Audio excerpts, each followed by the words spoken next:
Welcome to our video on simultaneous interpretation strategies. We will delve into the world of simultaneous interpretation and explore the various strategies to ensure effective communication. Whether you are an interpreter or simply curious about the intricacies of interpretation, this video will provide valuable insights and knowledge. Get ready to discover the fascinating world of simultaneous interpretation strategies.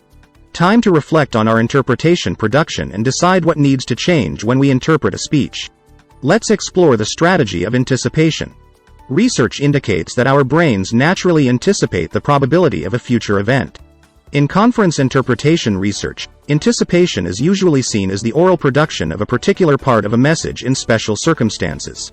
In psychophysiological research, however, anticipation is a mental process. Anticipation is found to yield a high number of strengthenings rather than deletions, additions or contextual implications.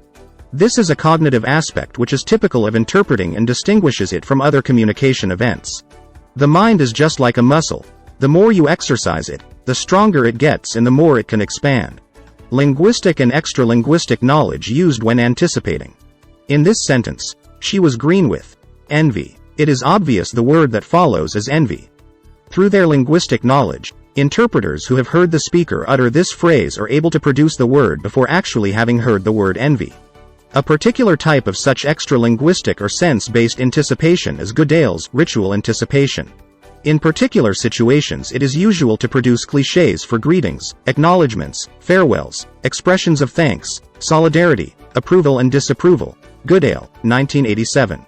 Through pad phrases, interpreters who have heard the speaker utter a couple of words are able to produce the whole set phrase.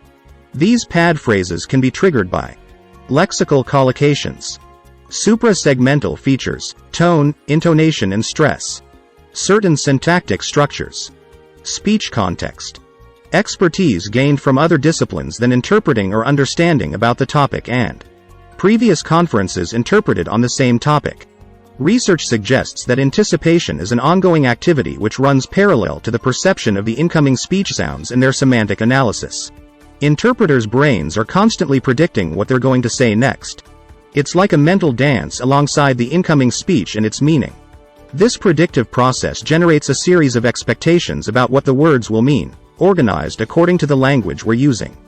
The prediction process generates a series of expectations about what the words will mean. Then, the meanings of the incoming words are compared. We compare these expectations to the actual words we hear, and if they match, we spit out that string of anticipated meanings. DeBott's view, 2000, sees anticipation as using previous knowledge, as activating semantically based subsets in the lexicon. The stimulus that the interpreter is waiting for is the speaker's speech itself, and in particular the first part of his utterance. The stimuli the interpreters prepare themselves for are the sounds coming from the speaker. These sounds induce ideas, such as mental representations or assumptions. In response to these assumptions, interpreters will produce an utterance, R, that conveys the same mental representation.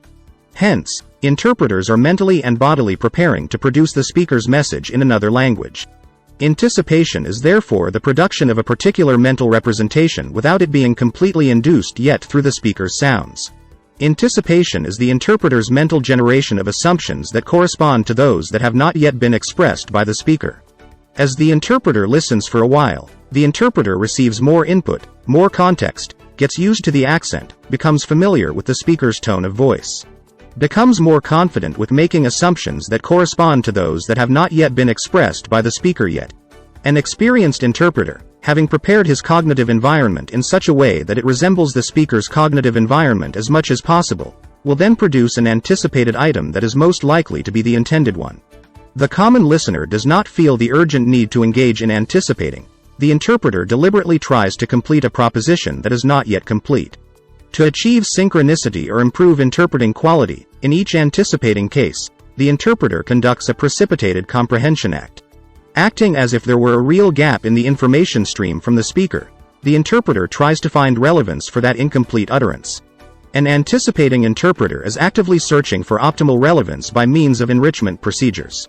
Interpreters are constantly doing active listening, thinking ahead of the speaker. For our conference interpretation courses, visit IATI at www.interpreta.com.ar.